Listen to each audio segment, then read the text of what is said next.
दोस्तों नमस्कार, कैसे हैं आप सभी। सुकून एफएम पर मैं आपका स्वागत करता हूं।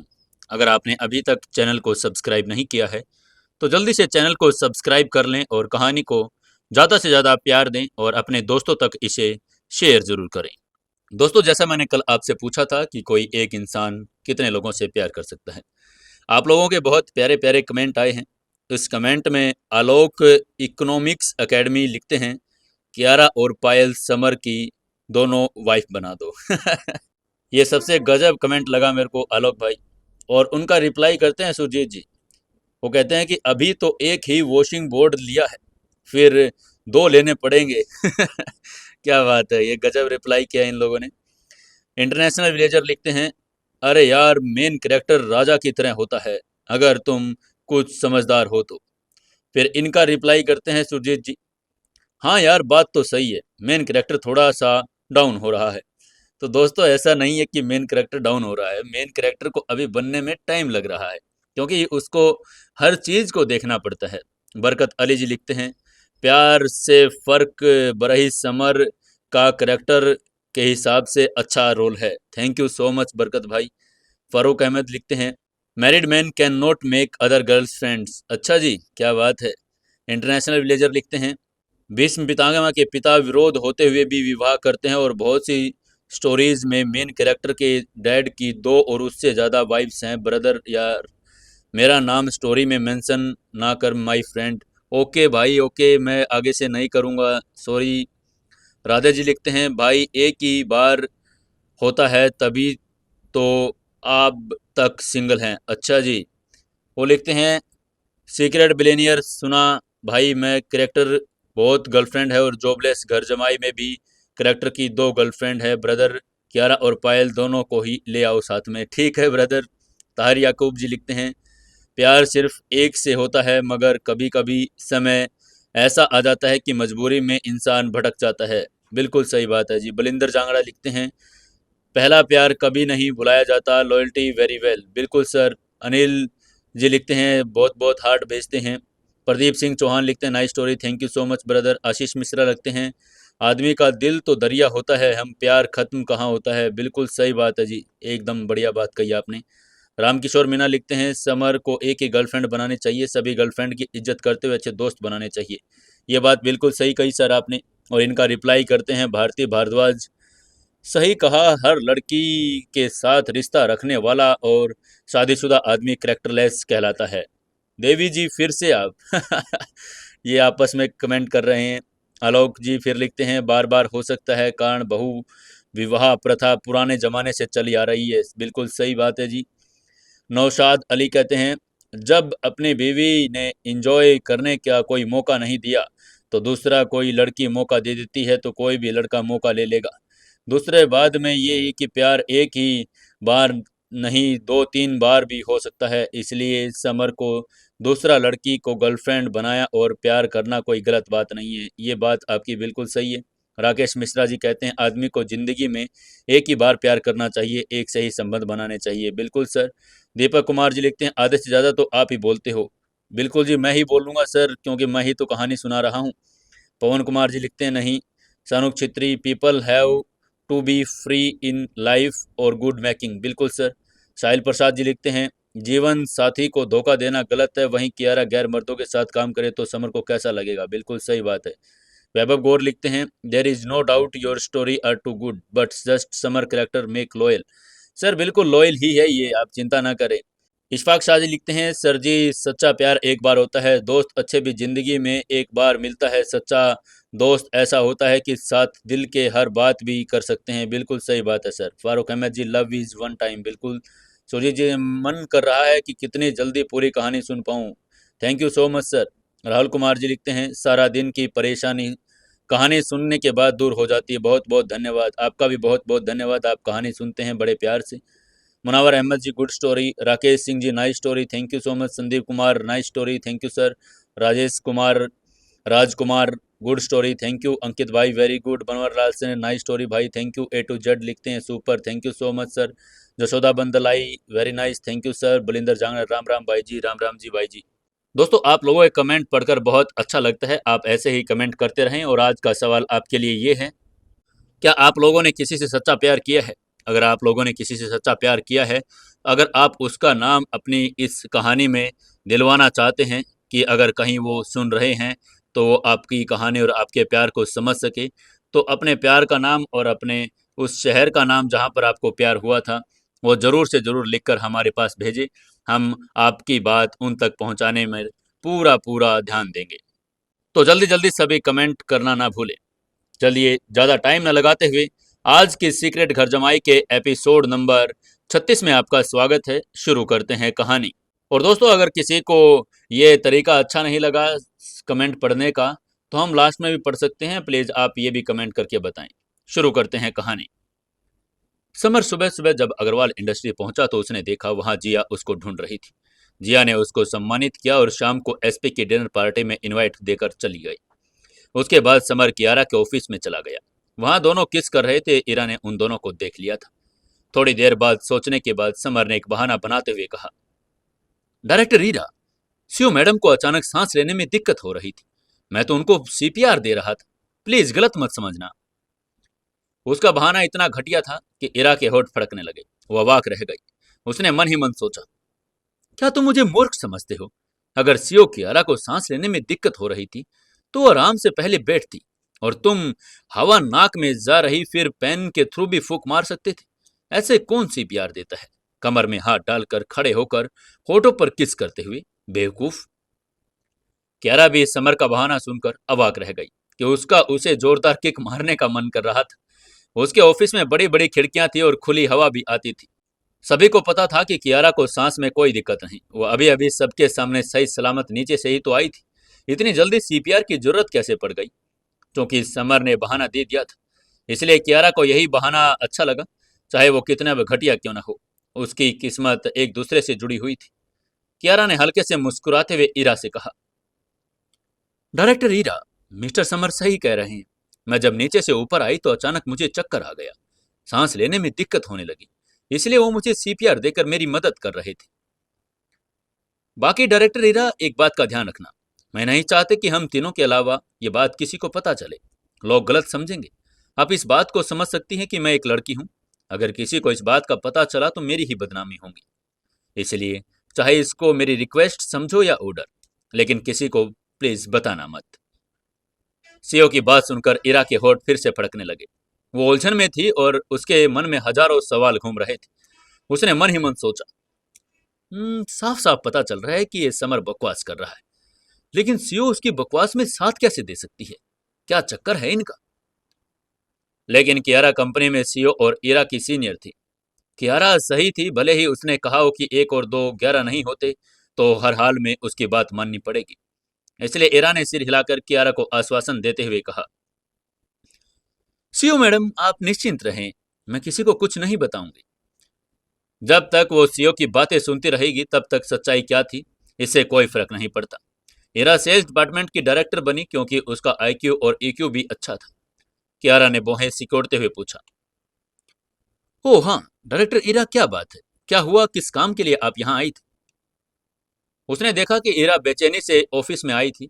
सेल्स डिपार्टमेंट की डायरेक्टर होने के नाते इरा हमेशा शालीन रहती थी।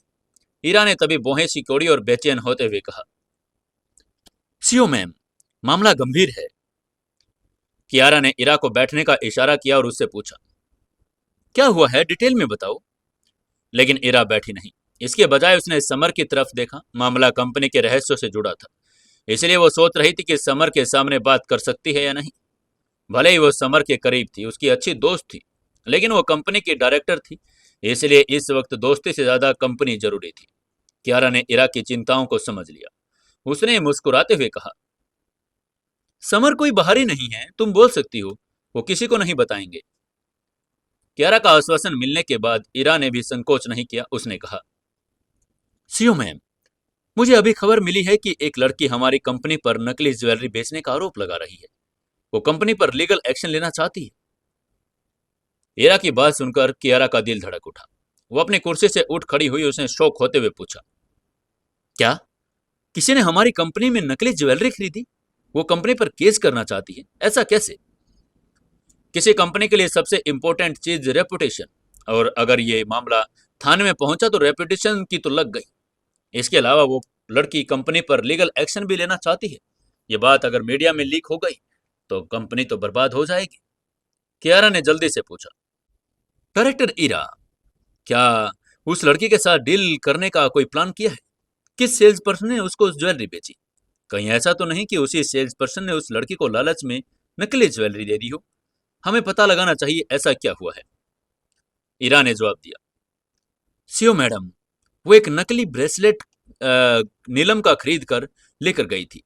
उस लड़की को हमारी सेल्स टीम की मैनेजर प्राची देसाई ने डील किया था। प्राची ने मुझे बताया कि उसने जो ब्रेसलेट दिया वो बिल्कुल असली था और उसमें अग्रवाल इंडस्ट्रीज का हॉल मार्क भी बना हुआ था। वो ब्रेसलेट बिल्कुल नकली नहीं हो सकता। प्राची ने इसे बेचा है? कियारा ने एक पल के लिए चिकित रह गई। उसे प्राची की हल्की सी छवि दिखाई दी। यह वही लड़की थी जिसे समर ने सेल्स टीम का मैनेजर बनाने के लिए कहा था। कियारा ने एक पल सोचा और समाधान निकालते हुए कहा, डायरेक्टर हीरा, हमें पहले उस लड़की से बात करनी चाहिए और उसके साथ कॉम्प्रोमाइज करने की कोशिश करनी चाहिए। हम उसे ऐसे कंपनी पर केस नहीं करने दे सकते। हमें उसे रोकना ही होगा, अन्यथा कंपनी की रेपुटेशन खराब हो जाएगी। एक काम कीजिए, आप उसे मूल कीमत से दोगुना मुआवजा देने का लालच देकर मनाने की कोशिश कीजिए, चाहे ज्वेलरी असली हो या नकली। लेकिन वो लड़की से कोई भी एक्शन लेने का इंतजार नहीं कर सकती थी। उसे हाल ही में ऐसा करने से रोकना था। अगर मामला बिफर गया तो दिक्कतें ज्यादा बढ़ जाएगी। ईरा ने कड़वाहट से कहा, सीओ मैम, मैंने पहले ही लड़की से कांटेक्ट किया था, उसे कॉम्प्रोमाइज करने की कोशिश की, लेकिन उसने कहा कि उसे कोई मुआवजा नहीं चाहिए, वो कंपनी पर केस ही करेगी। सेल्स डिपार्टमेंट के डायरेक्टर होने के नाते वो स्वाभाविक रूप से स्थिति की गंभीरता जानती थी। उसने पहले ही लड़की को मुआवजा देने के बारे में सोच लिया था। उसने दोगुनी राशि की पेशकश भी की, लेकिन लड़की ने प्रस्ताव स्वीकार करने से मना कर दिया। इसलिए वो सीओ के पास आई थी। कियारा ने भौहें सिकोड़ते हुए कहा, नहीं, हम कैसे भी करके उस लड़की को केस से रोकने पड़ेगा। क्या आप उस लड़की का पता जानती हैं? मैं उसे पर्सनली मिलकर उससे कॉम्प्रोमाइज करने की कोशिश करती हूँ। ईरा ने लड़की का पता लगाते हुए कहा, सीओ मैम, वो सन एंड मून रेजिडेंसी की यूनिट 1 की पहली मंजिल पर रहती है। पता सुनते ही कियारा की भौहें थोड़ी सिकुड़ गई। सन एंड मून रेजिडेंसी एक समृद्ध क्षेत्र था और जहां केवल अमीर लोग रहते थे। इसलिए जिस लड़की ने वो ज्वेलरी खरीदी थी वो भी अमीर ही होगी। कियारा को लगा कि यह मामला बिल्कुल मुश्किल है। निपानिया पैलेस की तरह सन एंड मून रेजिडेंसी भी एक हाई एंड सोसाइटी थी। वहां रहने वाले लोग सभी संपन्न थे। वहां ऐसे तो कोई प्रवेश भी नहीं कर सकता था। अमीर लोग अपनी रेपुटेशन के बारे में बहुत चिंतित रहते थे। अगर कुछ भी ऐसी वैसी बात होती तो वो लोग आसानी से हार नहीं मानते। ईरा ने जब सुना कि कियारा उस लड़की से मिलने का प्लान बना रही है तो उसने कहा, सीओ मैम, अगर आप कहें तो मैं उस लड़की से मिलकर उससे डील करने की कोशिश करके देखूं। वो कंपनी की सेल्स डायरेक्टर थी और इसलिए उसकी जिम्मेदारी भी थी। वो सीईओ को ऐसा करने दे नहीं सकती थी। कियारा ने अपना सिर ना में हिलाते हुए प्रस्ताव को अस्वीकार करते हुए कहा, नहीं, ये बहुत गंभीर मामला है। इसके अलावा सन एंड मून रेजिडेंसी में रहने वाले लोग अमीर भी हैं। वो करोड़पति अरबपति होंगे। अगर आप उनसे मिलने गई तो हो सकता है वो भड़क जाएं। मेरे जाने से फिर भी वो सोचेगी कम से कम इंडस्ट्री की सीईओ आई है, इसलिए मुझे पर्सनली जाना पड़ेगा। उसे पता था कि उसे खुद जाकर ही ये मामला सुलझाना पड़ जाएगा। वहीं उन दोनों की बात सुनकर समर की भी भौहें सिकुड़ गई थी। उसे लगा कि इस पूरे मामले में कुछ गड़बड़ है। उसकी सिक्स सेंस कह रही थी कि जरूर अग्रवाल इंडस्ट्रीज और कियारा के खिलाफ एक साजिश रची जा रही है। इसलिए समर ने हल्की मुस्कान के साथ कियारा से कहा, सीओ कियारा, क्या मैं आपके साथ जा सकता हूं? मैं आपके ड्राइवर के रूप में वहां जा सकता हूं? कियारा ने हाँ में सिर हिलाया। समर के प्रस्ताव पर सहमति जताते हुए कहा, ठीक है मिस्टर समर, आप आ सकते हैं। और एक काम कीजिए, मैनेजर प्राची को भी साथ चलने को कह दीजिए। वो उस लड़की के बारे में ज्यादा जानती हैं क्योंकि उन्होंने ही उनसे डील की थी। समर ने हाँ में सिर हिलाया। सेल्स डिपार्टमेंट में प्राची को बुलाने के लिए चला गया। इसी बीच कियारा ने अपना सामान पैक किया और जाने के लिए तैयार हो गई। वहीं सेल्स डिपार्टमेंट में प्राची टेबल पर अपना सिर रखकर रो रही थी। वो बहुत दुखी थी क्योंकि उसने ही उस लड़की को अटेंड किया था। वो ब्रेसलेट बेचा था और वो लड़की अब कंपनी पर केस कर रही थी। उसे लग रहा था कि उसकी वजह से आज कंपनी पर इतना बड़ा संकट आ गया है। इसलिए वो परेशान थी। वो जानती थी कि उसने जो ज्वेलरी बेची है वो बिल्कुल असली थी, नकली नहीं हो सकती। उसे भी फंसाया जा रहा था। सेल्स डिपार्टमेंट के बाकी के एम्प्लॉयज ने प्राची को नकली ज्वेलरी बेचने के लिए दोषी भी ठहरा दिया था। उत्साहपूर्वक इस बात पर चर्चा करने लगे थे कि प्राची ने न केवल अपना सही काम किया और बल्कि सेल्स डिपार्टमेंट का भी उसने नाम खराब कर दिया। सेल्स डिपार्टमेंट एक लंबे बालों वाली लड़की ने तभी धीरे से अपनी पास से खड़ी दूसरी लड़की से कहा, यार मुझे तो विश्वास ही नहीं होता कि मैनेजर प्राची ने नकली ज्वेलरी बेच दी। दूसरी लड़की ने कहा, क्या तुमने सुना नहीं, वो कस्टमर हमारी कंपनी पर फ्रॉड केस करने जा रही है। ऐसा हो ही कैसे सकता है कि कोई इतना बड़ा कदम उठाने जा रही है। अगर ऐसा हुआ तो कंपनी की रेपुटेशन खराब हो जाएगी। क्योंकि उसने नकली ज्वेलरी बेची थी, कंपनी को नुकसान पहुंचाया था और इसने पूरे सेल्स डिपार्टमेंट का एनुअल बोनस रद्द कर दिया जा सकता था। प्राची के इस काम के सभी के हितों का प्रभावित था, इसलिए वे सभी प्राची से नाराज हो गए थे। जब प्राची ने आसपास के लोगों का आरोप सुना तो वो रोने लगी थी। जैसे ही समर सेल्स डिपार्टमेंट में पहुंचा तो उसने भी अन्य कर्मचारियों की आलोचना सुन ली थी। उन सब की बातें सुनकर समर को बहुत गुस्सा आने लगा था। उसने गुस्से में चिल्लाते हुए सभी से कहा, चुप हो जाओ सभी, तुम लोग ऐसे ही प्राची पर झूठे आरोप नहीं लगा सकते। क्या तुम लोगों ने प्राची को नकली ज्वेलरी बेचते देखा था? समर की बात सुनकर सभी के चेहरे के भाव बदल गए, लेकिन कुछ कर्मचारी अभी भी आश्वस्त नहीं थे। उन्होंने कहा, समर, हम सभी तुम्हारा बहुत सम्मान करते हैं। तुमने बहुत अच्छे काम किए, कंपनी में आग लगने से बचाया, फिर बच्चों को बचाया। तुम्हें अभी अभी आउटस्टैंडिंग सिटीजन का पुरस्कार भी मिला, लेकिन तुम ऐसे प्राची की गलती छुपा नहीं सकते। सेल्स डिपार्टमेंट के कर्मचारी अब समर का बहुत सम्मान करने लगे थे। उनके साथ गलत व्यवहार नहीं करना चाहते थे, लेकिन वह प्राची को इतनी आसानी से जाने भी नहीं देना चाहते थे। वह इस बात से परेशान थे कि उनके साल के अंत में मिलने वाला बोनस उसकी वजह से कट जाएगा। समर ने ठंडे स्वर में सेल्स डिपार्टमेंट के कर्मचारी की ओर देखते हुए कहा, मैं आप लोगों को बता दूं, मुझे प्राची पर पूरा विश्वास है। वो कभी भी ऐसे फ्रॉड नहीं कर सकती। मुझे लगता है उसे फंसाया जा रहा है और मैं उसको बेगुनाह साबित करके रहूंगा। उसके हिसाब से प्राची एक बहुत अच्छी लड़की थी। उसने कंपनी ज्वाइन करने के बाद प्राची की वो पहली लड़की थी जिसने समर के साथ अच्छे से बात भी की थी। प्राची ने समर को बहुत कुछ सिखाया भी था। वो काम के दौरान उसका ख्याल भी रखती थी, उसे रात का खाना भी खिलाती थी और वो उसे के साथ अच्छा व्यवहार भी करती थी। उसे विश्वास था कि प्राची तो ऐसा कभी कोई गलत काम कर भी नहीं सकती। प्राची ने जब समर को उसका समर्थन देते हुए देखा तो उसने विश्वास करते हुए उसे घबरा कर पूछा, समर, क्या तुम सच में मुझ पर विश्वास करते हो? प्राची के आंसू देखकर समर का दिल दुखने लगा। वो उसके पास गया और उसने उसके आंसू पोंछते हुए कहा, मुझे तुम पर पूरा विश्वास है प्राची। मुझे विश्वास है कि तुम एक अच्छी लड़की हो और कभी गलत नहीं कर सकती। प्राची ने कृतज्ञता के साथ कहा, थैंक यू समर, मुझ पर इतना विश्वास करने के लिए। समर पहला व्यक्ति था जिसने उस पर विश्वास किया था कि उसने नकली ज्वेलरी नहीं बेची होगी। समर ने हल्की मुस्कान के साथ उसे सांत्वना देते हुए कहा, ठीक है प्राची, अब रो मत, मैं तुम्हें बेगुनाह साबित करके रहूंगा, तुम चिंता ना करो। उसे ये मासूम और प्यारी सी प्राची बहुत पसंद थी। वो उसे परेशान होने दे नहीं सकता था। प्राची ने अपनी आंखें झपकाते हुए कहा, थैंक यू समर, तुम्हें मेरी वजह से ऐसे ही परेशानी उठानी पड़ रही है।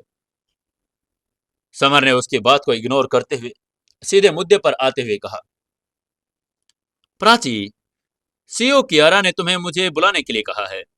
हम उस लड़की से मिलने के लिए जा रहे हैं जिसको तुमने इस ज्वेलरी दी थी। वो हम पूरी कोशिश करेंगे कि वो कंपनी और तुम्हारे खिलाफ केस न करे। प्राची ने धीरे से कहा, समर, मैंने कोशिश की थी, लेकिन उस लड़की ने केस वापस लेने से इनकार कर दिया। समर ने हल्की मुस्कान के साथ कहा, प्राची, सीईओ कियारा हमारे नीचे गाड़ी में इंतजार कर रही है। चलो एक बार बात करके देख लेते हैं उस लड़की से।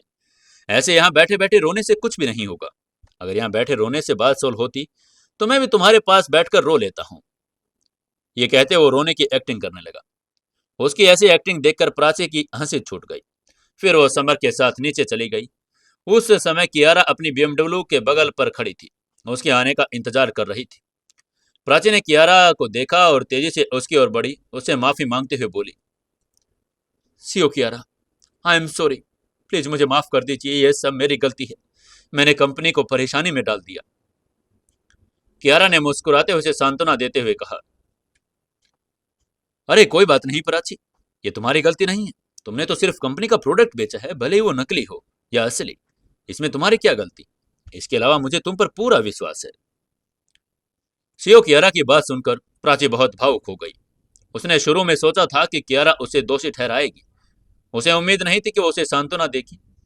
प्राची ने झुककर ईमानदारी से कहा, मुझ पर विश्वास करने के लिए thank you CO ma'am. Kiara ने गाड़ी की पैसेंजर सीट पर बैठते ही हल्की मुस्कान के साथ कहा, प्राची तुम्हें मुझे थैंक यू कहने की जरूरत नहीं, तुम अग्रवाल इंडस्ट्रीज की एम्प्लॉय हो और मैं अपने एम्प्लॉय को किसी भी तरह की परेशान नहीं होने दूंगी।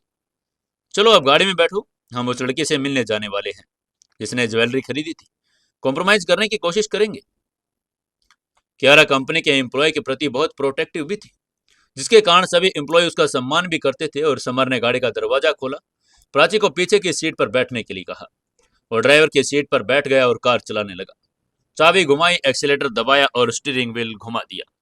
बीएमडब्ल्यू ने गर्जना की और सन एंड मून रेजिडेंसी की ओर गाड़ी बढ़ गई। थोड़ी देर में वो लोग वहां पर पहुंच भी गए। समर ने गाड़ी को पार्क किया। उसे एक जाना पहचाना सा चेहरा दिखाई दिया। ये तो यंग मास्टर गौरव था। यंग मास्टर गौरव को देखकर समर को बड़ा आश्चर्य सा हुआ। उसने पूछा, अरे समर भाई, आप यहां कैसे? समर ने हल्की मुस्कान के साथ कहा, यंग मास्टर गौरव, मैं तो बस यहां एक छोटा सा मामला सुलझाने आया हूं। वो लगभग भूल ही गया था कि young master Gaurav sun and moon residency में ही रहता है। Young master Gaurav unit number 1 की तीसरी मंजिल पर ही रहता है। समर उसका पता उसके बिजनेस कार्ड पर उसने देख लिया था। यंग मास्टर गौरव को देखकर कियारा दंग रह गई, उलझन में पड़ गई। इसमें कोई संदेह नहीं था कि कियारा ने यंग मास्टर गौरव के बारे में वो अच्छे से जानती थी। वो इंदौर शहर के उन 4 यंग मास्टरों में से एक था। वो वर्मा परिवार से था और इंदौर शहर के 4 बड़े परिवारों में से एक था। बाकी के अमीर परिवारों के बच्चे बहुत घमंडी थे, आम लोगों का सम्मान नहीं करते थे। लेकिन अब जब 4 बड़े परिवारों में से एक के यंग मास्टर ने समर को समर भाई कहकर पुकारा, तो कियारा थोड़ी दंग रह गई। उसका व्यवहार भी बहुत गर्मजोशी से भरा था। अगर कियारा ने उसकी बातें व्यक्तिगत रूप से सुनी होती तो वो उन पर विश्वास भी नहीं कर पाती। यंग मास्टर गौरव ने गर्व से अपनी छाती थपथपाते हुए कहा, समर भाई, मैं सन एंड मून रेजिडेंसी में हर किसी को जानता हूँ। ये क्योंकि मैं यहाँ रहता हूँ। क्या मामला है, क्या आप मुझे बता सकते हैं? मैं आपकी मदद जरूर करूंगा। उसे अपराध बोध हुआ था, क्योंकि उसने समर से हमेशा मदद ही ली थी। आज तक वो समर की मदद नहीं कर पाया था। वो समर की मदद करना चाहता था। वो अपने दिल की गहराइयों से समर का सम्मान करता था।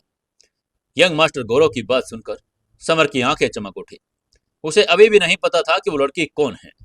क्योंकि यंग मास्टर गौरव उस इलाके में रहता है तो इसलिए उसे पता होगा। अगर उन्हें ज्वेलरी खरीदने वाली लड़की की पहचान पता चल जाए तो चीजें आसान हो सकती थी। कियारा की समस्याएं उसकी समस्याएं थी।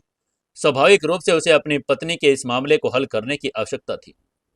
ये सब सोचते हुए समर ने हल्के से मुस्कुराते हुए पूछा, यंग मास्टर गौरव, क्या आप जानते हैं कि यूनिट 1 की पहली मंजिल पर कौन रहता है? यंग मास्टर गौरव ने भौहें सिकोड़ते हुए कहा, यूनिट नंबर 1 की पहली मंजिल? समर भाई, यंग मास्टर ईशान पहले ही यहाँ रहता था, लेकिन कुछ दिन पहले ही वो यहाँ से चला गया। अब मुझे पता नहीं है कि वहां कौन रहता है। समर ने हैरान होते हुए पूछा, तुम कह रहे हो कि यंग मास्टर ईशान पहले यहाँ रहता था? मेरा परिवार का बेटा यंग मास्टर ईशान? गौरव ने हाँ में सिर हिलाते हुए कहा, हाँ समर भाई, चैरिटी इवेंट में जो आप मिले थे ना उस यंग मास्टर से। समर ने ठंडे मुस्कान के साथ कहा, ओह, क्या ये वही यंग मास्टर ईशान है? मुझे नहीं लगा था कि वो कमीना मुझे यहाँ भी मिल सकता है। उसकी आंखों में ठंडक की एक चमक उभर आई थी। यंग मास्टर ईशान की गहरी छाप थी। इस बंदे ने कियारा को प्रपोज करने की कोशिश की थी, लेकिन बाद में चैरिटी इवेंट में उसने उसे सबक सिखा दिया था। समर को शुरू में लगा था कि ये कोई साजिश है, और जब उसने सुना कि यंग मास्टर ईशान भी यहीं रहता है तो उसे और भी यकीन हो गया कि ये बिल्कुल जरूर कोई साजिश है। कारण साफ था, यंग मास्टर ईशान और कियारा समर से नाराज था और इसलिए वो अग्रवाल इंडस्ट्रीज से बदला लेना चाहता था। उसने ही ज्वेलरी खरीदने वाली लड़की को ऑर्डर दिया होगा। कियारा बहुत चतुर थी, उसे भी एहसास हो गया कि वो किसी की सोची समझी साजिश है। लेकिन अगर ये एक साजिश है तो भी उसे उस लड़की से मिलना था और देखना था कि वो है कौन। कियारा ने कहा, चलो उस लड़के से मिलते हैं। और ये कहते वो एक नंबर यूनिट की पहली मंजिल की ओर चल पड़े। यंग मास्टर गौरव समर का अच्छा दोस्त था, इसलिए वो भी स्वाभाविक रूप से उनके पीछे पीछे चल पड़ा, ये देखने के लिए कि क्या वो उनकी कुछ मदद कर पाएगा। ये मानना होगा कि सन एंड मून रेजिडेंसी का डिजाइन बहुत शानदार था। रेजिडेंसी के भीतर बहुत सारी घास, एक फुहारा, एक नकली पहाड़ और यहाँ तक कि एक आउटडोर पूल भी बनाया गया था। थोड़ी देर बाद वो लोग यूनिट एक की पहली मंजिल पर पहुंच चुके थे। वहां पहुंचकर कियारा दरवाजा खटखटाने ही वाली थी। समर ने उसे रोक दिया। उसने कहा, सीओ कियारा, जहां तक दस्तक देने जैसा कोई कठिन काम की बात है तो ये तो मुझे ही करने दीजिए। Knock knock knock knock. Summer ने अपना दाहिना हाथ बढ़ाया और सुनहरे दरवाजे पर 3 बार नॉक कर दिया। उसने दरवाजा खटखटाते ही दरवाजा खुला। ग्रीन कलर के कपड़ों वाली एक लड़की बाहर आई। उस लड़की की त्वचा बर्फ की तरह सफेद थी। वो बहुत सुंदर थी, काफी आकर्षक, लेकिन कियारा की तुलना में उतनी नहीं थी। एक सुंदर लड़की का सबसे बड़ा डर दूसरी लड़की सुंदर से ही मिलना होता था। कियारा के पास में खड़े होने की पर सभी लड़कियां असाधारण दिखती थी। बेशक पायल एक अपवाद थी। पायल कियारा जितनी ही सुंदर थी। वो ग्रीन कलर के कपड़ों वाली लड़की कोई और नहीं बल्कि यंग मास्टर ईशान की छोटी बहन इशिका थी। समर को देखते ही इशिका के चेहरे के भाव बदल गए। उसने गुस्से में समर को घूरते हुए पूछा, तुम यहाँ क्या कर रहे हो? इशिका समर से बहुत नफरत करती थी क्योंकि उसने उसे डायनासोर कहा था। चैरिटी बैंक्वेट में उसे थप्पड़ भी मारा था। उसे बहुत शर्मिंदा किया था। उसके बाद ही समर उसका जानी दुश्मन बन गया था। वो समर से बदला लेने का तरीका ढूंढ रही थी। वो जानती थी कि समर एक स्किल्ड मार्शल आर्ट फाइटर है। ऐसे तो वो मुकाबला कर नहीं पाएगी, इसलिए वो केवल कुछ सीक्रेट तरीके से ही बदला ले सकती थी। इशिका ने अपना दाहिना हाथ आगे बढ़ाया। उसके मुंह पर ही दरवाजा बंद करने के लिए तैयार हो गई, लेकिन समर ने उसका इरादा समझ लिया था। उसने अपने दाहिने पैर से दरवाजे को ब्लॉक कर दिया ताकि इशिका दरवाजा बंद ना कर पाए। फिर उसने हल्के से कहा, मिस इशिका, क्योंकि अब हम यहाँ आ ही गए हैं तो क्या आप हमसे बैठकर बात नहीं कर सकती? इशिका इतनी नाराज थी कि समर की बातें सुनकर हंस पड़ी। उसने ठंडे स्वर में कहा, "हम्म, समर, मुझे लगता है कि हम दुश्मन हैं और मैं अपने दुश्मन से अपने घर पर क्यों आने दूंगी और तुम बात करने की बात कर रहे हो?" समर ने भी हल्के से मुस्कुराते हुए जवाब दिया, हाँ ठीक है, हम तुम्हारे घर में नहीं घुसेंगे, लेकिन हम यहाँ तुमसे बात करने के लिए आए हैं। मुझे लगता है कि तुम ही वही हो जिसने नकली ज्वेलरी खरीदी थी, इसलिए हम ये पूछना चाहते थे कि क्या तुम अपना केस वापस ले सकती हो। उसे इशिका के घर में घुसने पर कोई दिलचस्पी भी नहीं थी। उसे ज्यादा चिंता इस बात की थी कि उसने कंपनी के खिलाफ केस किया है। उसको वापस लेने के लिए उसे मनाए कैसे। बाकी सब अभी चुपचाप खड़े थे। इशिका ने उसके ठंडे मुस्कान के साथ देखा और जवाब दिया, मुकदमा वापस ले लूं? तुम इसके बारे में भूल जाओ। तुम्हारी कंपनी ने नकली ज्वेलरी बेची है। मैं तुम लोगों के खिलाफ तब तक केस लड़ूंगी जब तक तुम लोगों ने कंपनी की रेपुटेशन खराब ना हो जाए और कंपनी दिवालिया ना हो जाए। मैं चाहती हूं कि तुम सभी भीख मांगो। भले ही वो काफी आकर्षक थी, लेकिन उसके शब्द दुर्भावनापूर्ण थे। वो न केवल अग्रवाल इंडस्ट्रीज को दिवालिया बनाना चाहती थी, बल्कि वो चाहती थी कि समर भी इतना मजबूर हो जाए कि सड़कों पर भीख मांगे। इशिका ने दुर्भावनापूर्ण से शब्द सुनकर कियारा, प्राची, समर और यहाँ तक कि यंग मास्टर गौरव के चेहरे पर भी गुस्सा आ चुका था। कियारा ने गहरी सांस ली और अपने दिल में गुस्से को दबाते हुए ठंडे स्वर में कहा, मिस इशिका, क्या आप बता सकते हैं कि आपने ज्वेलरी कितने में खरीदी थी? इशिका ने हल्के में कहा, सीओ कियारा, मैंने इसे 5 करोड़ में खरीदा था। उसने कियारा को स्पष्ट रूप से पहचान लिया था, लेकिन उसे बिल्कुल भी परवाह नहीं थी कि वो कौन है। कियारा ने धीरे से उस ऑफर देते हुए कहा,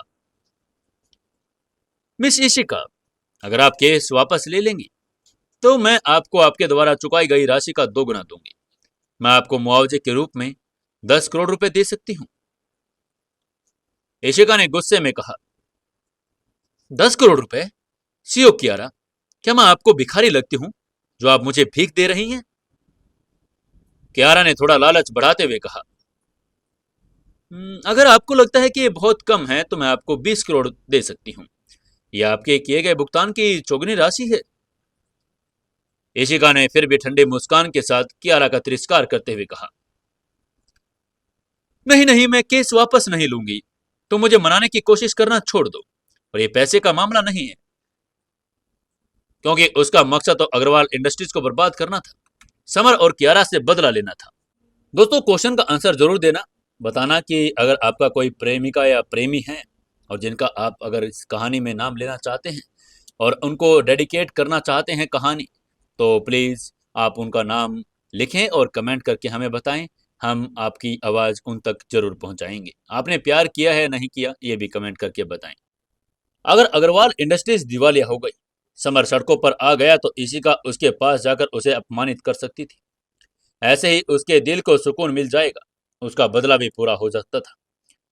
इशिका की बातों से कियारा को गुस्सा आ गया। उसके खूबसूरत चेहरे पर गुस्से की झलक थी।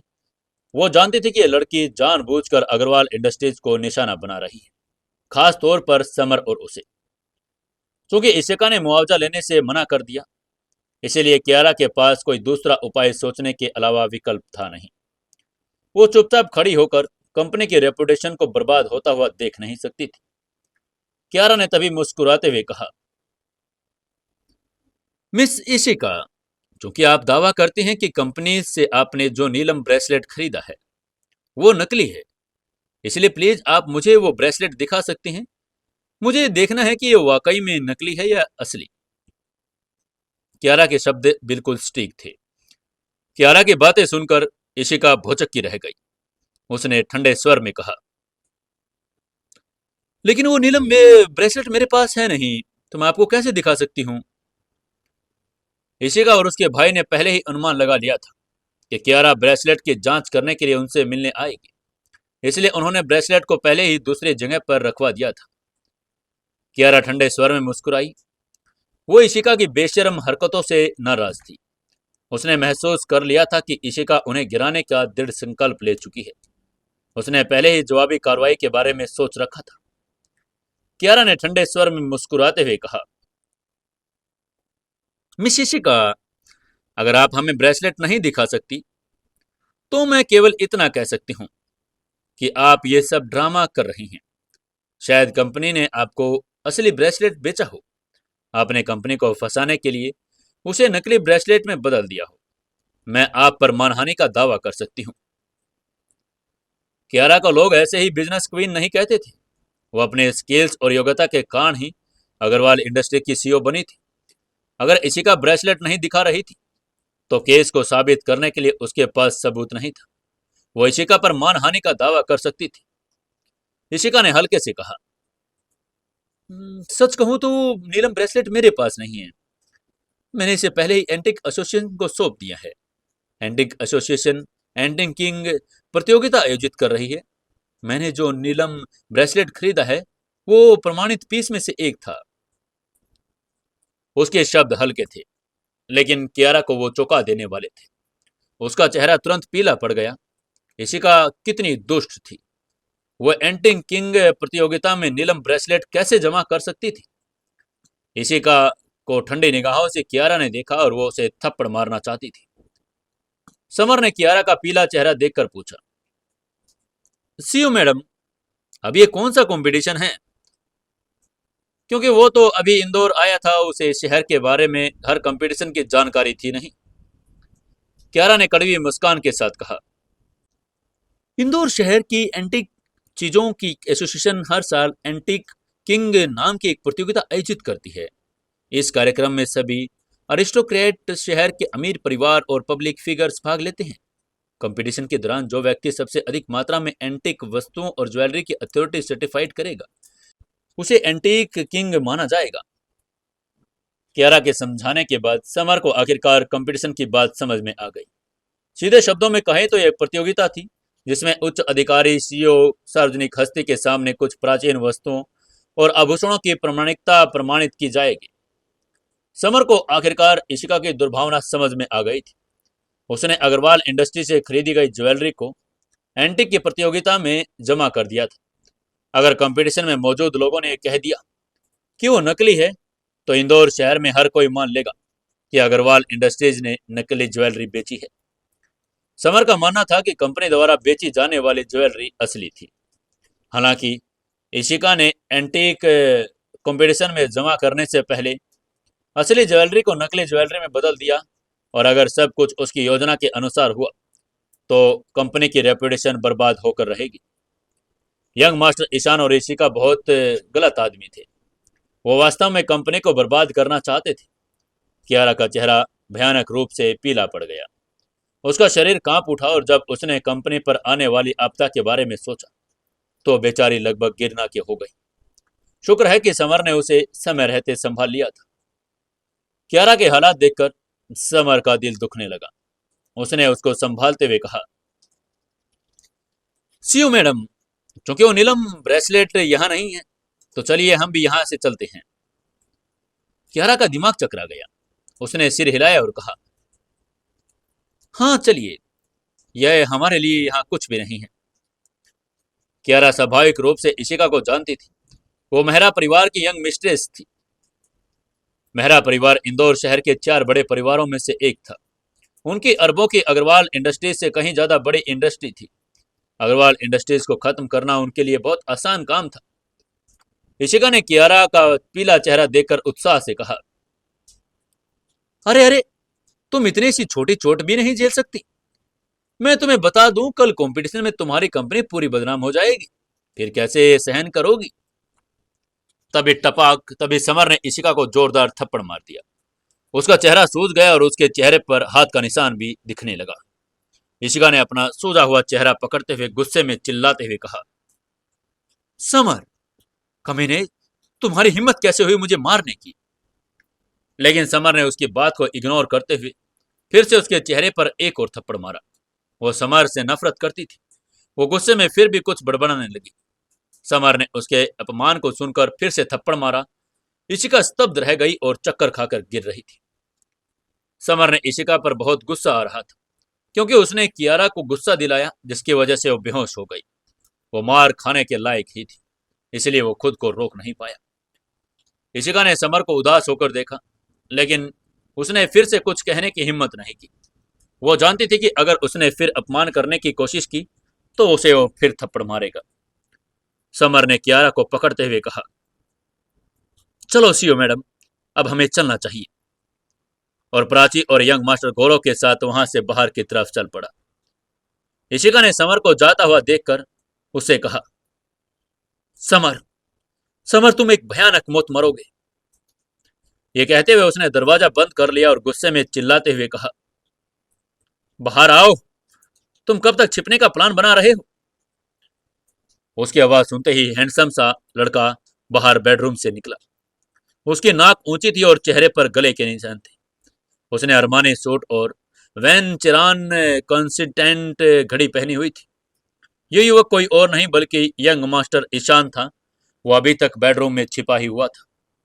इशिका ने अपना सूजा हुआ चेहरा थामते हुए गुस्से में पूछा, बड़े भाई, तुम अभी बाहर जाकर उस कमीने समर को सबक क्यों नहीं सिखाते? उसने मुझे थप्पड़ मारने की हिम्मत की बड़े भाई। वो अपने भाई से बहुत नाराज थी। उसे पता चल गया होगा कि समर ने उसकी बहन को मारा, लेकिन वो फिर भी बेडरूम में छिपा रहा। उसने उसकी मदद करने की कोशिश भी नहीं की। यंग मास्टर ईशान ने हल्के से सिर हिलाते हुए कहा, छोटी बहन इशिका, तुम पहले ही जानती हो कि वो आदमी बहुत ताकतवर है। चैरिटी बैंकेट में उसने मुझे भी मारा था। मैंने तुम्हें पहले ही बता दिया था कि हम उसे फाइट में नहीं हरा सकते, हालांकि हम उसे फंसा सकते हैं जैसा कि हमने इस बार किया है। तुम चिंता क्यों कर रही हो? इशिका के गुस्से में उसे कोई फर्क नहीं पड़ रहा था। इशिका जानती थी कि उसका भाई सही कह रहा है। अगर वो बाहर आ भी जाता तो समर उसे भी मार देता। यंग मास्टर ईशान ने उसके कंधे पर हाथ फेरते हुए सांत्वना देते हुए कहा, इशिका तुम परेशान मत हो। कल एंटीक कंपटीशन के बाद अग्रवाल इंडस्ट्री पूरी तरह से बदनाम हो जाएगी। वो लोग दिवालिया हो जाएंगे और समर को भीख मांगनी ही पड़ेगी। इशिका ने भी कहा, लेकिन भाई, मैं साथ में चाहती हूँ कि तुम किसी ऐसे व्यक्ति को ढूंढो जो उसके सारे हाथ पैर तोड़ दे और उसको तड़पा तड़पा कर मार डाले। यंग मास्टर ईशान ने भौहें सिकोड़ते हुए कहा, ठीक है, मुझे भी उस आदमी से नफरत है। मैं उसे सबक सिखाने के लिए किसी को ढूंढता हूँ जो उसके सारे हाथ पैर तोड़ दे। उसकी आंखों में भी एक ठंडक आ गई थी। असल में यंग मास्टर ईशान ने चैरिटी इवेंट के बाद समर को सबक सिखाने का फैसला कर लिया था। वो किसी आदमी को ढूंढना चाहता था, लेकिन उसे टाइगर किंग और पैंथर किंग ने रोक दिया था। उन्होंने कहा था कि समर का कोई मुकाबला नहीं कर पाएगा। टाइगर किंग और पैंथर किंग टाइगर ग्रुप और पैंथर ग्रुप के किंग थे, और यंग मास्टर ईशान ने उनकी आज्ञा का उल्लंघन करने की हिम्मत भी नहीं कर सकता था। लेकिन इस बार यंग मास्टर ईशान ने समर को सबक सिखाने का सीक्रेट तरीके से काम करने का फैसला किया था। वहीं उधर कियारा, समर और प्राची के चेहरे पर इशिका के घर से निकलते समय उदासी थी। मामला कंपनी की रेपुटेशन से जुड़ा था, उन सभी को प्रभावित कर रहा था। तभी उनके साथ चल रहे यंग मास्टर गौरव ने समर से कहा, समर भाई, मेरा एक दोस्त है जो एंटिक एसोसिएशन का सदस्य है। अगर आप कहो तो मैं उसकी मदद मांग सकता हूँ। इशिका की बातों से उसे समझ आ गया था कि इशिका अग्रवाल इंडस्ट्रीज के रेपुटेशन को बर्बाद करना चाहती है। उसके इरादे गलत थे, क्योंकि समर भाई कंपनी के एम्प्लॉय थे और वो इसलिए स्वाभाविक रूप से अग्रवाल इंडस्ट्रीज की मदद करना चाहता था। समर ने हाथ हिलाया और संकेत देते हुए कहा, नहीं नहीं गौरव, तुम्हें उससे बात करने की जरूरत नहीं। मैं इस समस्या को संभाल लूंगा, तुम चिंता मत करो। चलो ठीक है, मैं जा रहा हूँ, बाद में मिलेंगे। उसे यंग मास्टर गौरव की कोई मदद की जरूरत थी नहीं। वो ड्राइवर सीट पर बैठा एक्सीलेटर दबाया और प्राची और कियारा के साथ अग्रवाल इंडस्ट्रीज की ओर चल पड़ा।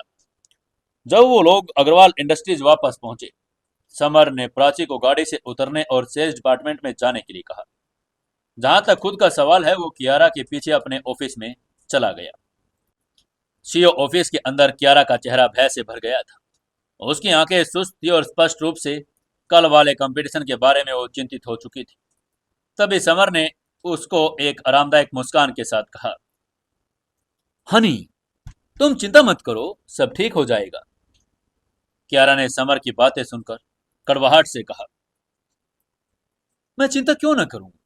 इशिका ने हमारे द्वारा बेची गई ज्वेलरी को बदल दिया है और वह एंटीक कंपटीशन में नकली ज्वेलरी लाकर कंपनी को शर्मिंदा करने जा रही है। वो कंपनी की रेपुटेशन को बर्बाद करना चाहती है। समर समर को स्वाभाविक रूप से कियारा की चिंताओं के बारे में पता था। उसने हल्की सी मुस्कान के साथ कहा, हनी, मुझे लगता है कि तुम भूल गई कि एंटीक एसोसिएशन का प्रेसिडेंट कौन है। कियारा ने भौहें सिकोड़ी, अचानक माथे पर थपकी दी। उसकी आंखें एहसास से चमक उठी और उसने कहा, ओह अरे हाँ, मैं ये कैसे भूल सकती हूँ। एंटिक एसोसिएशन के प्रेसिडेंट तो अविनाश गिल हैं, और वो तो अभी अभी अग्रवाल इंडस्ट्रीज के एम्प्लॉय बने हैं। अविनाश गिल के बारे में सोचते ही कियारा का चेहरा उत्साह से भर गया। वो कल होने वाली एंटिक कंपटीशन के बारे में चिंतित थी, और वो एंटिक एसोसिएशन के प्रेसिडेंट के बारे में भूल ही गई। एंटिक एसोसिएशन के प्रेसिडेंट अभी अग्रवाल इंडस्ट्रीज के एम्प्लॉय थे। कियारा ने एक्साइटमेंट में कहा, डियर, आप सबसे अच्छे हैं। जल्दी से प्रेसिडेंट अविनाश गिल को बुलाओ। मैं उनसे सलाह मांगती हूँ कि हमें उस समस्या से हल कैसे करना चाहिए। कियारा के पीले पड़ चुके चेहरे पर अब खून भर आ गया था। वो जानते थे कि अविनाश एंटिक एसोसिएशन के जज थे, और जब तक उनके पास हैं वो अग्रवाल इंडस्ट्रीज के लिए उम्मीद बने रहेंगे। समर ने थोड़ा मुस्कुराते हुए कहा, निश्चिंत हो जाओ हनी, मैं अभी प्रेसिडेंट अविनाश को बुलाता हूँ। यह कहते हुए अविनाश को बुलाने के लिए मुड़ा और कियारा के ऑफिस से बाहर चला गया। थोड़ी देर बाद समर अविनाश को सीईओ के दफ्तर में ले आया। हालांकि उसके बाल सफेद थे, लेकिन उसकी आंखों में जोश था। अविनाश को देखते ही कियारा घबरा कर खड़ी हो गई उसने अपनी सीट छोड़ते ही सम्मान के साथ कहा, प्लीज बैठिए प्रेसिडेंट अविनाश।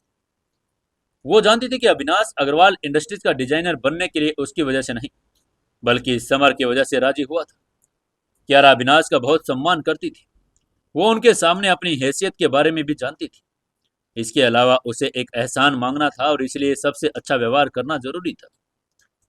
अविनाश ने हल्के से मुस्कुराया, सीट पर बैठ गया और उसने कहा, जी सीओ मैडम, क्या बताइए मामला है।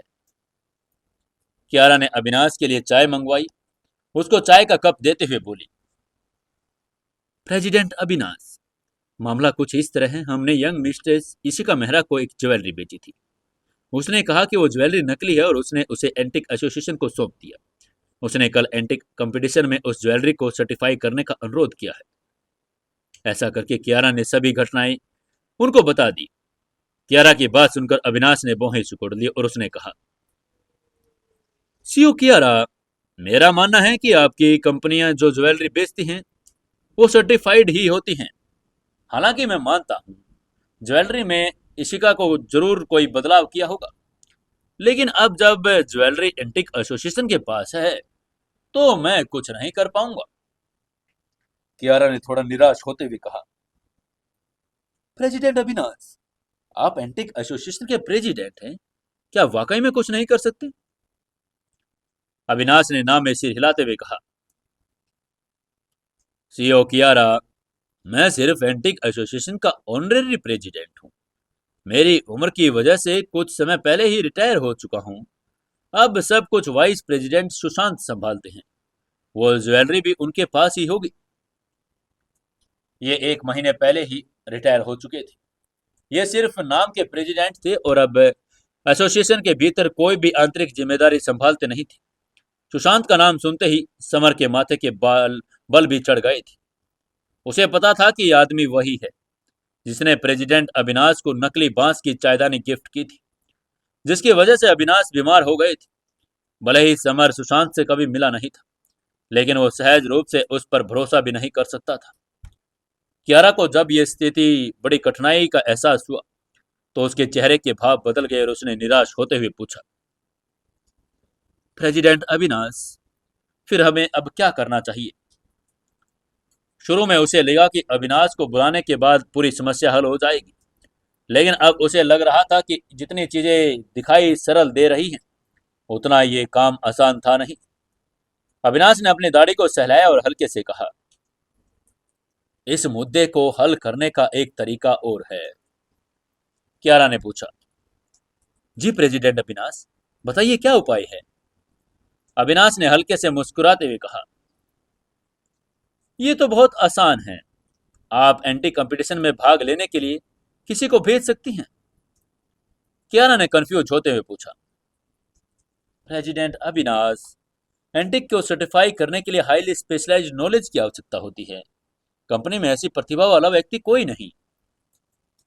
कियारा की बात सुनकर अविनाश ने ठहाका लगाते हुए कहा, सीओ कियारा, आपके पास ऐसी प्रतिभा वाला इंसान है। आपने अभी तक उसे अच्छी तरह से जाना नहीं है। ये कहते हुए उसने तिरछी नजरों से समर की तरफ देखा। कियारा ने और भी ज्यादा कंफ्यूज होते हुए कहा, प्रेसिडेंट अविनाश, मैं वास्तव में नहीं जानती कि आप किसकी बात कर रहे हैं। क्या आप मुझे बता सकते हैं कि वो इंसान कौन है। अविनाश ने समर की ओर देखते हुए मुस्कुराते हुए कहा, अरे वो आपके बिल्कुल ठीक बगल में खड़ा है। कियारा ने अविनाश की निगाहों का अनुसरण किया और देखा कि वो समर की ओर देख रहे हैं। उन्होंने कहा, प्रेसिडेंट अविनाश, आप जिस जीनियस की बात कर रहे हैं क्या वो समर हैं। अविनाश ने समर की तारीफ करते हुए कहा, हाँ सीओ कियारा, वो समर ही है। समर को एंटीक वस्तुओं के बारे में बहुत जानकारी है। वो एक सच्चा प्रतिभाशाली व्यक्ति है। उसके लहजे से बहुत स्पष्ट था कि वो समर का बहुत सम्मान करता है। समर ने अविनाश को 3 बार आश्चर्यचकित किया था। पहली बार जब समर ने चैरिटी बैंक्वेट के दौरान फिनिक्स नीलम पेंडेंट की खोज की। दूसरी बार नीलम मार्केट प्लेस में जहां उसने किंग साइज नीलम की खोज की। और तीसरी बार जब उसने अविनाश के घर पर उसे पता चला कि बांस की चायदानी नकली थी। सुशांत की ओर से दी गई और अदिति और उसके भतीजे के शादी के प्रस्ताव के लिए चायदानी गिफ्ट थी। अविनाश को भी नहीं पता चला कि वो नकली होगी, लेकिन समर ने एक ही बार में बता दिया था कि यह नकली है। इसलिए अविनाश समर का बहुत सम्मान करता था। सच कहूं तो कियारा को संदेह हुआ जब उसने सुना कि समर एक एशियंट जीनियस है। वो तो ये जानती थी कि समर फाइट, मेडिकल स्किल, खाना पकाने में अच्छा है, लेकिन वो ये पता नहीं कर पाई थी कि समर एशियंट जीनियस भी है। एक एशियंट जीनियस बनने के लिए किसी को भी टेक्निकल नॉलेज और वर्षों का अध्ययन करना पड़ता है। समर केवल एक रेगुलर एम्प्लॉय था और वह सब कैसे कर सकता था। लेकिन अविनाश ने अगर कहा है कि वो एंशियंट जीनियस है, तो इसलिए कियारा ने इस बार उस पर विश्वास करने का फैसला कर लिया। कियारा ने आंखों में जिज्ञासा के साथ अपनी भौहें सिकोड़ी और कहा, समर, क्या आप वाकई में एंटीक वस्तुओं के बारे में जानते हैं? उसे समर पर भरोसा था, लेकिन मामला बहुत इंपॉर्टेंट था। अग्रवाल इंडस्ट्रीज की रेपुटेशन को प्रभावित करता था। यह कंपनी के अस्तित्व को भी प्रभावित कर सकता था। समर ने कॉन्फिडेंस में मुस्कुराते हुए कहा, निश्चिंत रहो, बेशक मैं हूं। मुझे एंटीक वस्तुओं के कंपटीशन में भाग लेने में कोई दिक्कत नहीं। वो एंटीक वस्तुओं का किंग था। उसने कई कीमती वस्तुएं देखी थी। इंदौर का एंटीक वस्तुओं का कंपटीशन तो उसके लिए छोटी बात थी। कियारा ने समर पर विश्वास करना चुना और उसे ने उसका कॉन्फिडेंस से भरा हुआ व्यवहार देखा और उसने कहा, ठीक है, मैं ये कंपटीशन आपके ऊपर छोड़ती हूँ। कंपनी की रेपुटेशन अब आपके ऊपर निर्भर करती है। कियारा जानती थी कि उसका पति उसे कभी भी झूठ नहीं कहेगा।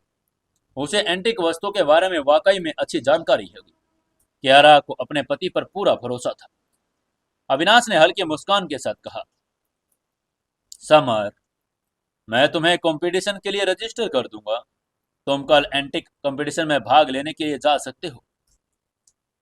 वो एंटीक एसोसिएशन का प्रेसिडेंट था, इसलिए वो उसका नाम रिकमेंड कर सकता था। इसलिए उसने समर का नाम रिकमेंड करने का फैसला कर लिया। समर ने आभार व्यक्त करते हुए कहा, थैंक यू प्रेसिडेंट अविनाश। मैं आपको परेशान करने के लिए माफी चाहता हूँ। वो जानता था कि उसको कंपटीशन में ऐसे ही अनुमति जाने की मिलेगी नहीं। इसके बाद अविनाश वहां से निकलकर अपने ऑफिस की ओर चल दिए। अविनाश के जाने के बाद ऑफिस में केवल कियारा और समर ही थी। कियारा को अचानक कुछ याद आया। उसने समर से कहा, डियर, ऑफिस में छुट्टी का टाइम हो गया। अभी आपको तैयार हो जाना चाहिए। क्रिमिनल पुलिस एसपी ने आपको डिनर पर बुलाया था। समर को वहां जाना था क्योंकि एसपी ने डिनर पर बुलाया था। अगर उसने एसपी को परेशान किया, परिणाम गंभीर हो जाएंगे। आखिरकार वो शहर की पूरी पुलिस का हेड था। लेकिन समर चाहता था कि कियारा के साथ रहे, इसलिए उसने मुस्कुराते हुए कहा, हनी, क्या तुम भी मेरे साथ आ सकती हो? मैं अकेले वहां जाकर ऊब जाऊंगा। कियारा उसकी पत्नी थी, इसलिए वो डिनर पर उसको लेकर जाना चाहता था। कियारा समर से थोड़ी प्रभावित हुई। वो समर के साथ डिनर पर जाना चाहती तो थी, लेकिन उसने इस बारे में सोचा नहीं था कि क्या करे। वो ये समझ में नहीं पा रही थी कि वो लोगों को अपना इंट्रो कैसे देगी, उसकी पत्नी के रूप में, सीओ, दोस्त या गर्लफ्रेंड या कलीग के रूप में। अगर कियारा कहती कि समर की दोस्त है तो एसपी को झूठ बोलती। अगर एसपी को इसके बारे में पता चलता तो वो नाराज हो जाते। यह भयानक होगा। कुछ सोचने के बाद कियारा ने सिर हिलाया और कहा, डियर, मैं इस बार नहीं जा सकती, लेकिन मैं अगली बार आपके साथ जरूर जाऊंगी। समर ने कियारा को चिंताओं के बारे में देखा और उसने कहा, ठीक है हनी, मैं अब जा रहा हूं। फिर हाथ हिलाया और ऑफिस से बाहर चला गया। वहीं उधर सीओ के ऑफिस में कियारा ने अपनी पलकें झपकाई। मन ही मन सोचा, क्या अब मुझे समर और मेरे रिश्ते के बारे में सबको बता देना चाहिए? इस समय कियारा अचानक अपने रिश्ते को बता देना चाहती थी। अगर उनका रिश्ता सबको पता होता तो वो वहां पर जा सकती थी, लेकिन अगर उनका रिश्ता इधर उजागर हो गया तो वो चर्चा का विषय बन जाएंगे। यह बहुत समस्या खड़ी कर सकता था। कियारा ने अभी के लिए रिश्ते को छिपाने के लिए ही फैसला किया। आखिर कियारा अग्रवाल इंडस्ट्री की सीईओ, बिजनेस क्वीन, इंदौर शहर की नंबर 1 ब्यूटी थी। उधर समर जैसे ही ऑफिस से निकला, उसका फोन बजने लगा। उसने कॉलर आईडी देखी। जिया का कॉल आ रहा था। उसने मुस्कुराते हुए पूछा, हेलो जिया, क्या बात है? जिया ने कहा, समर, एसपी साहब तुम्हारा ग्रीन रिवर रेस्टोरेंट में इंतजार कर रहे हैं, जल्दी आओ।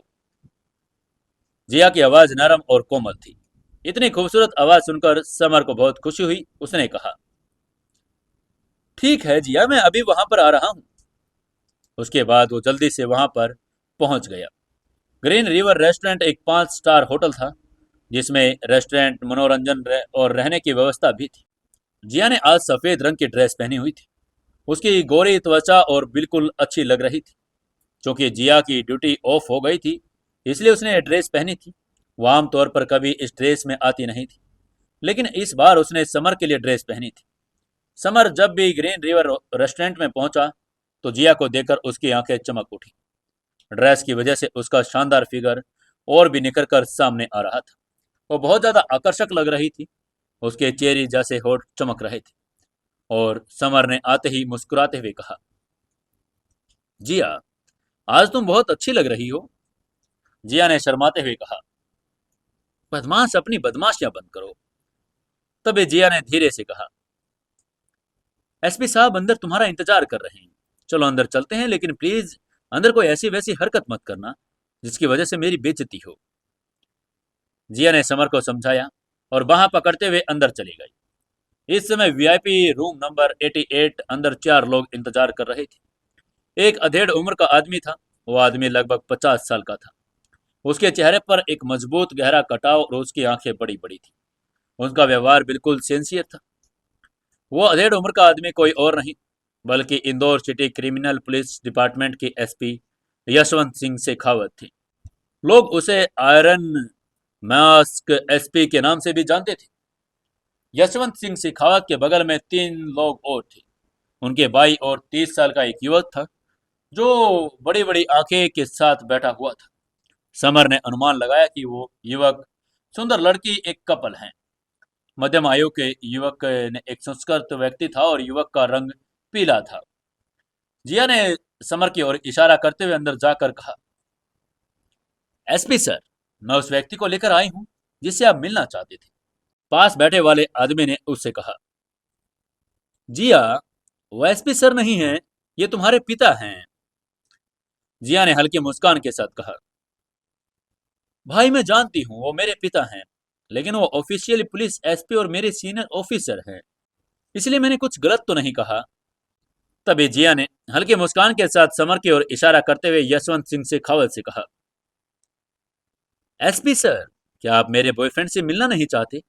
ये मेरा बॉयफ्रेंड है, समर भारद्वाज। और ये सुनकर समर दंग रह गया। उसने शौक होते हुए मन ही मन कहा, क्या बॉयफ्रेंड? उसे तुरंत एहसास हो गया कि यहाँ कुछ गड़बड़ है। जिया ने तो उससे कहा था कि एसपी साहब ने उसे रात के खाने पर इनवाइट किया है, लेकिन अब वो उसे अपना बॉयफ्रेंड के रूप में इंट्रोड्यूस कर रही थी। जिया की बातें सुनकर सभी की निगाहें समर पर टिक गई। वो बड़े एक्साइट और हैरान हो गए थे। यशवंत सिंह शेखावत ने हल्की मुस्कान के साथ समर की ओर देखते हुए कहा, वेलकम यंग मैन, वेलकम। मेरा नाम यशवंत सिंह शेखावत है। मैं क्रिमिनल पुलिस का एसपी और जिया का पिता हूँ। उसका व्यवहार बहुत उत्साहपूर्ण नहीं था। उनका चेहरा भावहीन था और स्पष्ट रूप से समर कुछ खास पसंद नहीं आया था। इससे समर थोड़ा उलझन में पड़ गया था। जिया ने कहा कि एसपी ने उसे डिनर पर बुलाया है, और लेकिन यह ऐसा व्यवहार क्यों कर रही है। साथ ही समर ने मन ही मन एक बात और चल रही थी। वो मन ही मन भगवान का शुक्रिया अदा करते हुए बोला, आज तो भगवान आपने बचा ही लिया। अगर कियारा यहाँ आ जाती तो यहाँ क्या हो जाता पता ही नहीं। समर ने वहीं सिक्योरिटी और कहा, एसपी साहब, जिया ने मुझसे कहा था कि आपने मुझे डिनर पर बुलाया था। यशवंत सिंह शेखावत ने कहा, हाँ हाँ, मैंने तुम्हें ही डिनर पर बुलाया है। जिया ने मुझसे कहा कि उसका एक बॉयफ्रेंड है, इसलिए मैं तुमसे मिलना चाहता था। तभी चश्मे वाला लड़का अचानक खड़ा हो गया। उसने जोर से चिल्लाते हुए जिया से कहा,